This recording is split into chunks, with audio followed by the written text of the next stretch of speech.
Good morning all the student. तो आज हम पढ़ेंगे कि शिक्षा विज्ञान है या कला है। तो हमेशा हम सुनते हैं या हमसे पूछा भी जाता है कि शिक्षा क्या है, शिक्षा विज्ञान है या शिक्षा कला है। तो शिक्षा के दोनों पक्षों को जानेंगे कि विज्ञान है तो कैसे विज्ञान है, और अगर कला है तो कैसे कला है।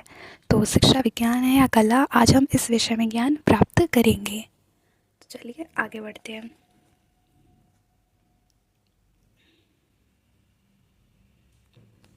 देखिए, शिक्षा का वैज्ञानिक तथा कलात्मक पक्ष अध्ययन के दृष्टिकोण से, जैसे कि अभी मैं आपको दिखा रही हूँ।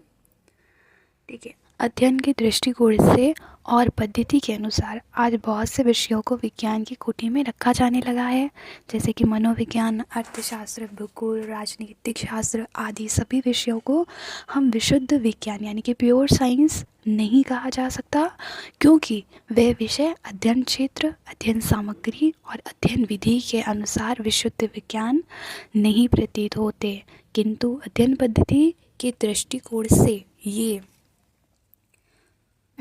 विषय विज्ञान की कोटि में रखे जाने लगे हैं। शिक्षा विषय की अध्ययन पद्धति में इस प्रकार वैज्ञानिकता आ जा रही है जो भी आती है। यहाँ पर प्रश्न ये उठता है कि शिक्षा विज्ञान है या कला है। इस प्रश्न का उत्तर देने के पूर्व विज्ञान और कला का परिभाषाओं को संक्षेप में स्पष्ट करना आवश्यक है। तो पहले हम समझेंगे कि शिक्षा विज्ञान है। ठीक, अब हम सुनते हैं, जैसे समझते भी हैं कि शिक्षा विज्ञान है। तो शिक्षा विज्ञान है तो कैसे विज्ञान है। ठीक, तो विज्ञान का उद्देश्य क्या होता है? सत्य या सच्चे ज्ञान की खोज करना। ठीक, एक ट्रुथ नॉलेज। जब हम साइंस पढ़ते हैं तो हम बहुत सारा एक्सपेरिमेंट करके देखते हैं कि वो चीज़ सही है या नहीं सही है, की खोज करना। और सत्य की खोज करने के बाद विज्ञान को व्यवस्थित करके एक क्रम में रखा जाता है और उसके बाद नियमों और सिद्धांतों का निरूपण किया जाता है। ये नियम निश्चित और वे सर्वमान्य होते हैं, उनमें समय, स्थान अथवा व्यक्ति भेद में से कोई अंतर नहीं आता है। अर्थात कि ये सिद्धांत नियम सब जगह क्या होते हैं? सब जगह सामान्य होते हैं और स्थिति में समान रूप से लागू होते हैं। इस संबंध में क्या कहा गया है कि ग्रीन महोदय का कथन है। ठीक, ग्रीन महोदय थे, इनका क्या कथन है? विज्ञान अन्वेषण का एक तरीका है। अन्वेषण मतलब होता है कोई भी क्वेरी करना, कोई भी एक प्रश्न करना कि एक चीज़ है तो कैसे है। ठीक, आगे बढ़ते हैं।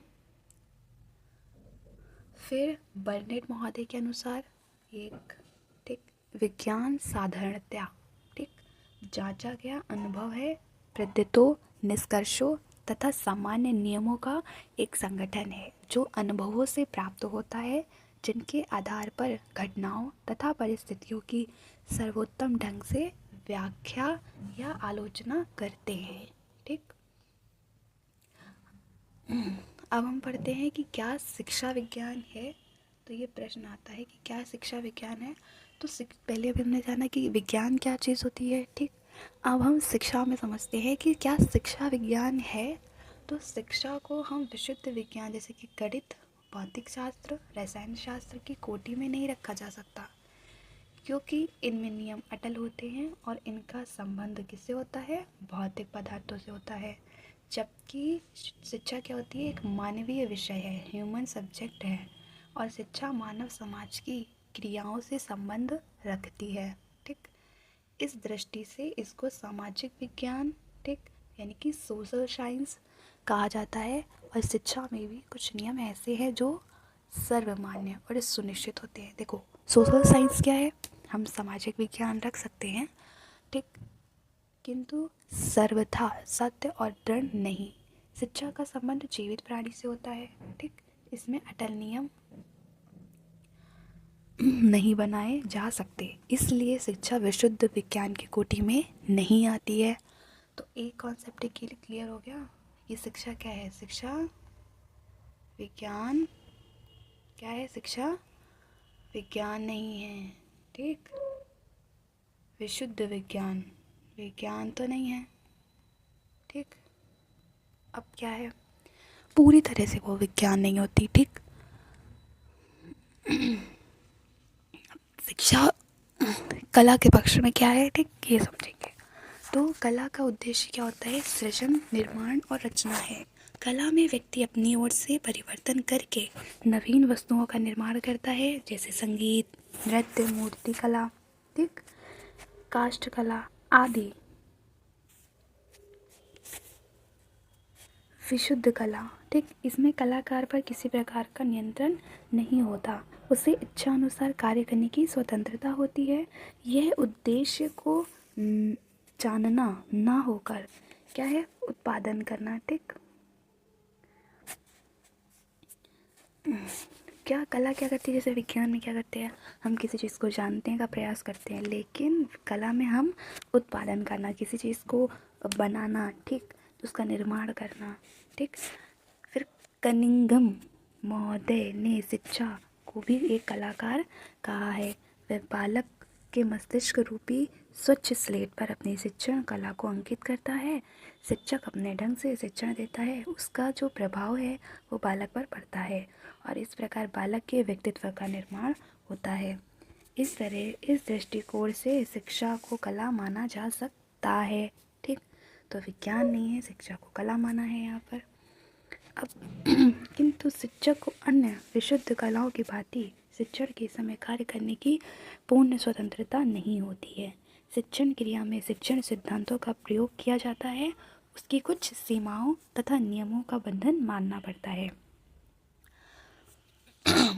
बालक की इच्छा तथा आंतरिक विशेषता को ध्यान में रखकर शिक्षण करना होता है। इस प्रकार शिक्षा को विशुद्ध कला भी नहीं कहा जा सकता। अब विज्ञान और कला के आधार पर शिक्षा के दो पक्ष और हैं, कौन से हैं? सैद्धांतिक और व्यवहारिक, ठीक, सैद्धांतिक और व्यवहारिक है, ठीक है। सैद्धांतिक पक्ष के अंतर्गत हम शिक्षा के सिद्धांतों, नियमों और उपनियमों, उद्देश्यों आदि को रखते हैं, आदि की विवेचन, ठीक है, तथा निर्धारण करते हैं। सैद्धांतिक पक्ष को हम वैज्ञानिक पक्ष कह सकते हैं। इन सिद्धांतों के आधार पर व्यवहारिक पक्ष का विकास होता है, इसे हम कलात्मक पक्ष कह सकते हैं, जिसमें शिक्षण प्रक्रिया प्रमुख है। इसमें कला की व्यवहारिक शिक्षा समस्या का संचालन होता है। अध्ययन अनुभवों के आधार पर पुराने सिद्धांतों, नियमों, उद्देश्यों, पाठ्यक्रम रचना आदि में परिवर्तन किया जाता है, ताकि बालकों के बौद्धिक और मानसिक विकास में उपयुक्त सहायता मिल सके। अब उपयुक्त विवेचन जितना हमने पढ़ा के उपरांत हम कह सकते हैं कि शिक्षा के सैद्धांतिक और व्यवहारिक पक्ष में घनिष्ठ संबंध है तथा शिक्षा विज्ञान भी है और कला भी है। Thank you.